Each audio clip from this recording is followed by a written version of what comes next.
तुमच्या भावाचा पहिलाच दिवस होता केटीएचएम कॉलेजमध्ये आणि कॉलेजला चाललाच होते की मध्ये पाऊस चालू झाला. म्हटलं पावसातच जावं लागते, त्यात काही विषयच नाही. आणि जेव्हा कॉलेजला गेलो ना, पावसात एवढ्या भर पावसात हा भाऊ इकडे तिकडे टवाळक्या मारत होता. म्हटलं काय रे काय करतोय. जेव्हा वर्गात जाऊन बघतो पोरं आधीच गायब झालेले होते. म्हटलं काय विषय, कोणतरी प्लॅन लीक केलेलं दिसतोय. आणि त्यानंतर तुमचा भाऊ एवढ्या पायऱ्या उतरून जाणार होता. म्हटलं आयला यांनी एक लिफ्ट तर ठेवायची, म्हटलं पोरांसाठी एवढ्या पायऱ्या उतरावं लागतंय. म्हटलं चला आता लेक्चर तर मीच झालेले, त्यात काही विषयच नाही. म्हटलं चला वया वगैरे घेऊन घेतो. मग काय वया वगैरे घेतल्या आणि त्यानंतर तुमचा भाऊ डायरेक्ट कॅफेला चहा प्यायला आला.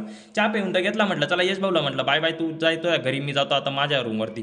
मग काय तुमच्या भावाने तेवढा तिकीट फेकायला लागला आणि तेवढ्यातच बस तिकीट फेकण्याच्या नादात आपली बस निघून गेली. म्हटलं काही विषय नाही. मग काय त्यानंतर दुसरी बस पण येऊन लागली. बरं झालं म्हटलं दुसरी बस लवकरात लवकर आली. दुसरी बसमध्ये बसायलाच गेलो की इतक्या गर्दीमधनं कसं तरी निघावं लागलं.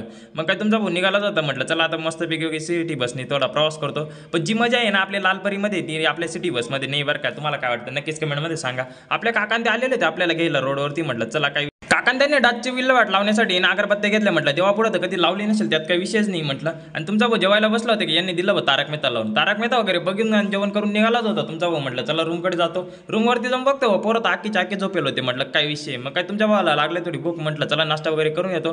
मग काय कडी समोसा खायला गेलो. म्हटलं चला आता संध्याकाळचा मस्त कॉफीचा प्लॅन बनवतो. मग काय कॉफीचा प्लॅन तर होणारच आहे. पण ते आधी पोरं आहे ना रूमला येऊन मस्त तारक मेहता पाहत होते. म्हटलं चला आता मी काहीतरी टाइमपास करतो, तर काय तुम्ही फॉलो वगैरे करून चला. जय महाराष्ट्र.